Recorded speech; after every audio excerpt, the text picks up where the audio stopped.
Liam, we need to talk. I've met someone else. He's just better. In every way. I'm sorry. Please don't make this harder, Qley. The world didn't shatter. It curdled. The air in my cramped dorm room thickened, tasting of dust and the stale ramen noodles from last night's dinner. The cheerful guitar riff of the new album notification seemed to mock me from the screen. A cruel parody of joy. Better. In every way. The words weren't just a rejection. They were an erasure. They didn't say, "It's not working." They said, "You are not enough." A sound escaped my throat. A raw, guttural thing that was half gasp, half sob. I threw my phone against the wall, where it left a faint scuff mark on the cheap paint before clattering to the floor, screen miraculously intact. The physical act did nothing to dispel the emotional tsunami crashing inside me. My knees buckled, and I slid down the side of my bed, the rough carpet biting into my palms. And then the tears came. Not the dignified single-track tears of a movie hero, but great, heaving, ugly sobs that racked my entire body. I cried for the future. I had pictured the tiny apartment we'd laugh in, the cross-country road trips we'd planned, the way her hand felt perfectly sized in mine. I cried for the inside jokes that were now meaningless and the songs that were now poisoned. I cried until my head throbbed and my throat was raw, until there was nothing left but a hollow, aching numbness. The days that followed were a monochrome blur. I attended classes like a ghost, my body present, but my soul still back in that dorm room, shattered on the floor. I stopped answering calls from my worried mom. My friends, Mike and Sarah, tried to stage an intervention with a large pepperoni pizza and a 6-pack of cheap beer. "She's a heartless witch, Liam," Sarah said, her arm around my shoulders. "You're well shot of her." "Yeah, man," Mike chimed in, mouthful of pizza. "There are plenty of other fish in the sea. We'll go out this weekend. You'll see." Their words were kind, but they were band-aids on a bullet wound. They didn't understand. Qley wasn't a villain. She was the sun my world had orbited around. Her absence wasn't just a breakup. It was a cosmological event that had left my personal universe dark and cold.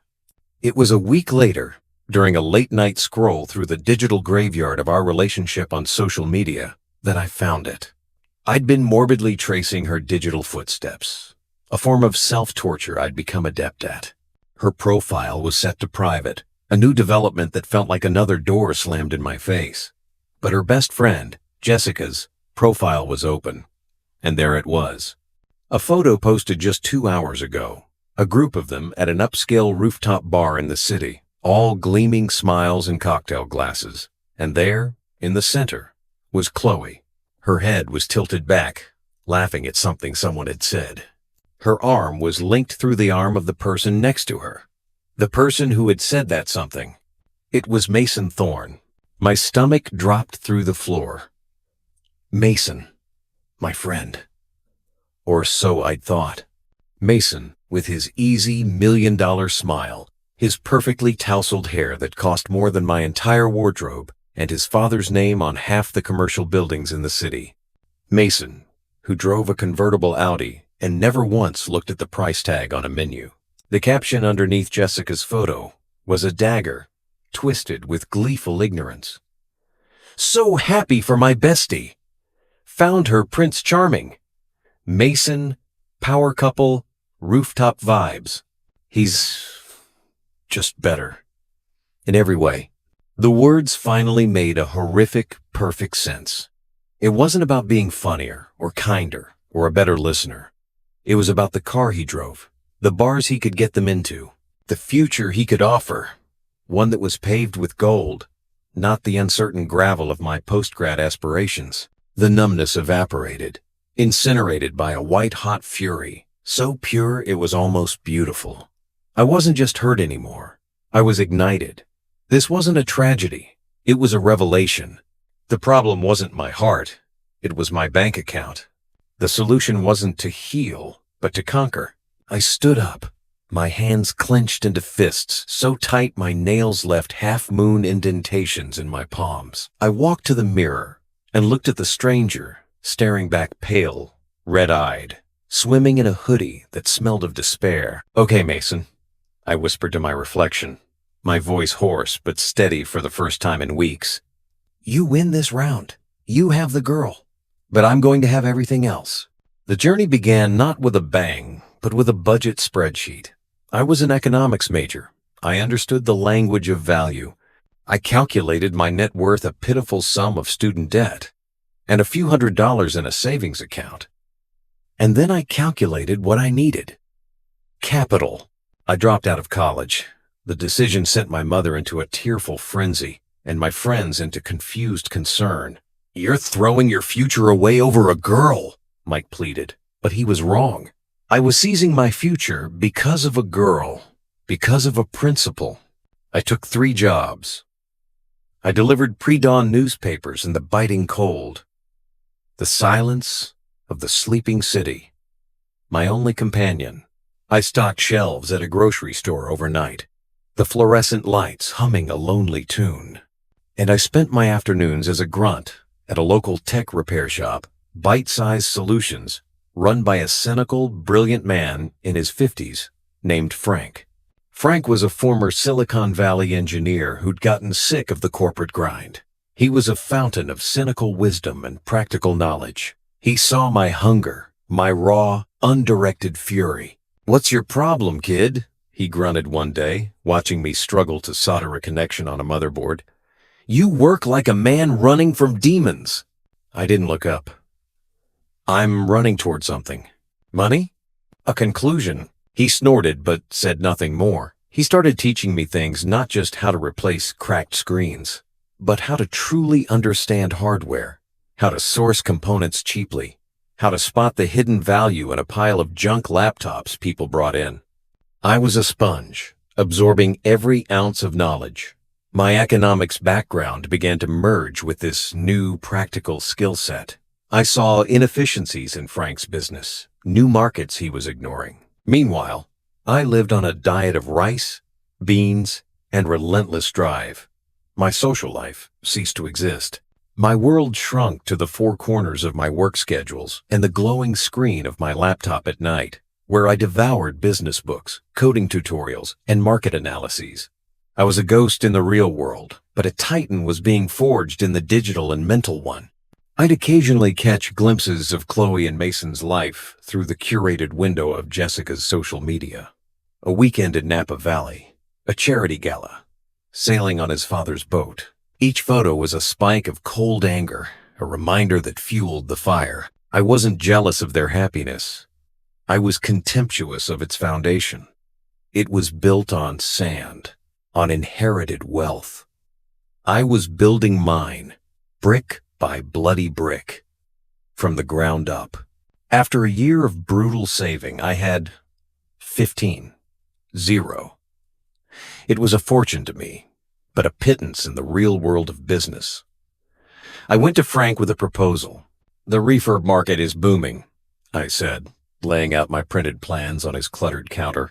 "But you're only doing walk-ins. We could be doing so much more. We create an online store. We specialize in high-quality, fully refurbished laptops with a warranty that puts the big box stores to shame. We target students, small businesses.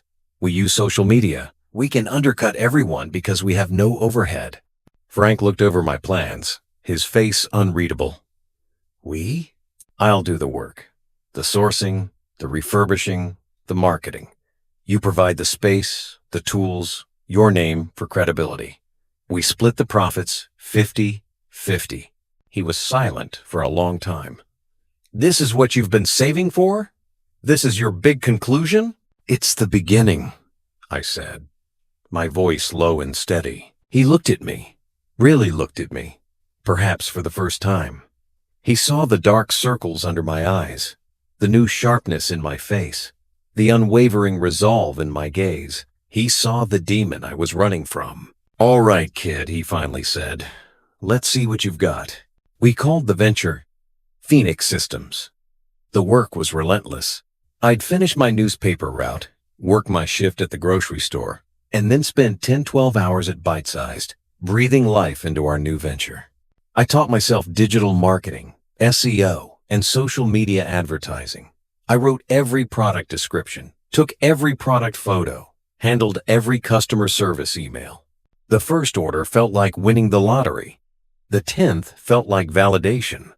Within 6 months, Phoenix Systems was outselling Frank's walk-in business. Within a year, we had to hire our first part-time employee, a sharp computer science student named Anya. The success was gratifying, but it was also an anesthetic. The raw pain of Qley's betrayal had scabbed over, replaced by a cold, hard scar and a relentless focus. I didn't date. I didn't socialize. My life was my mission. 5 years after that text message, I was no longer Liam, the heartbroken college kid. I was Liam, the CEO of a thriving tech company. Phoenix Systems had evolved. We'd moved out of Frank's shop into a sleek, modern office downtown. We no longer just refurbished laptops. We developed our own software for device management, a program born from my own frustrations with the existing clunky systems. Frank was my bemused, proud partner, mostly retired and happy to collect his share of the profits. I was rich. Not Mason rich, not yet. But I was a self-made millionaire at 27. I owned a penthouse apartment with a view of the city that stretched for miles. I drove a car that didn't require a prayer to start. I had arrived. And yet, the conclusion felt incomplete. The victory felt hollow without a certain audience. The anger, once a roaring fire, had banked to glowing coals, but it still provided heat. It was at the annual Tech Innovators Gala, an event I now attended as a guest of honor, that I saw them. They were across the crowded, glittering room, a perfect tableau of wealth and privilege. Mason, in a tuxedo that cost more than my first car, was holding 2 glasses of champagne. He was talking loudly to a circle of sycophants, his laugh too broad, too practiced, and next to him, attached to his arm like a beautiful accessory, was Qley. Time didn't stop. It didn't even slow. It just focused. She was still stunning, but the vibrant, laughing girl I'd fallen in love with seemed muted. Her smile was perfect, but it didn't reach her eyes. She was watching Mason with a look I couldn't quite decipher, a mixture of boredom and resignation. She was a painting in a museum, beautiful to look at, but locked behind glass. Our eyes met. A jolt went through her. Her perfect smile faltered. Her eyes widened in shock, then confusion, then dawning, horrifying recognition. She saw Liam, but not the Liam she'd left.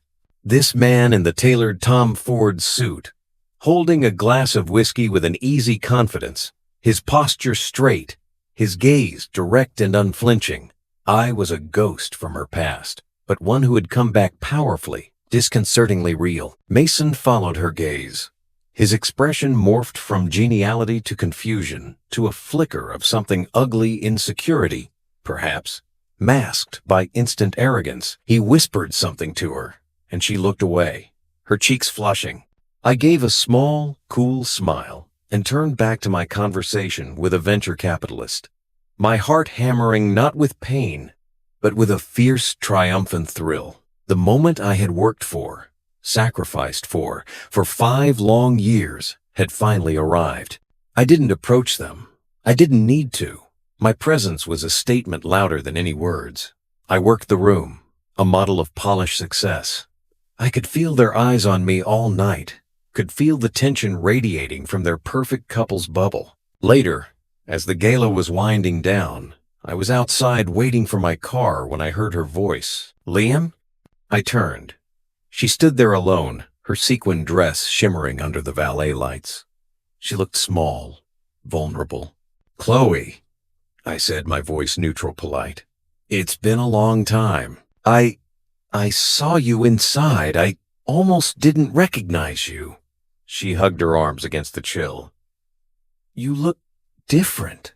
"I am different." An awkward silence hung between us, filled with the ghosts of 1,000 text messages, 100 kisses, and one single, devastating sentence. "I heard you were doing well," she said, her words tumbling out too fast. "The tech world, Phoenix Systems. It's impressive. Thank you. It's been a lot of work. Another silence. She looked down at her expensive heels. Liam, about what happened. The way I ended things. I held up a hand. It's ancient history, Qley. Don't. There was no anger in my voice, just a flat, final dismissal. I wasn't going to give her the catharsis of an apology. She flinched as if I'd slapped her. My indifference was clearly 1,000 times worse than the anger she'd expected. He makes me happy, she said, but it sounded like a line she'd rehearsed, a mantra to convince herself. I'm glad to hear it, I said, my tone suggesting I was anything but. My car, a silent, sleek black sedan, pulled up. The valet opened the door. I looked at her one last time. This woman who had been the sun of my universe, who had catalyzed the creation of the man I had become. The anger was gone. The love was gone. All that was left was a profound, echoing pity. Take care of yourself, Qley, I said, and I meant it. I slid into the leather seat. As the car pulled away from the curb, I didn't look back. I looked out at the glittering skyline of the city, a kingdom I had conquered not through birthright, but through sheer, unadulterated will. The text message had been the end of a boy, but it was the beginning of a man. The journey had been about her, but the destination, this hard-won peace, was all for me. I had set out to prove I was better, and as I drove away into my future, leaving her standing frozen in the past, I knew, with a certainty that settled deep into my bones, that I finally was.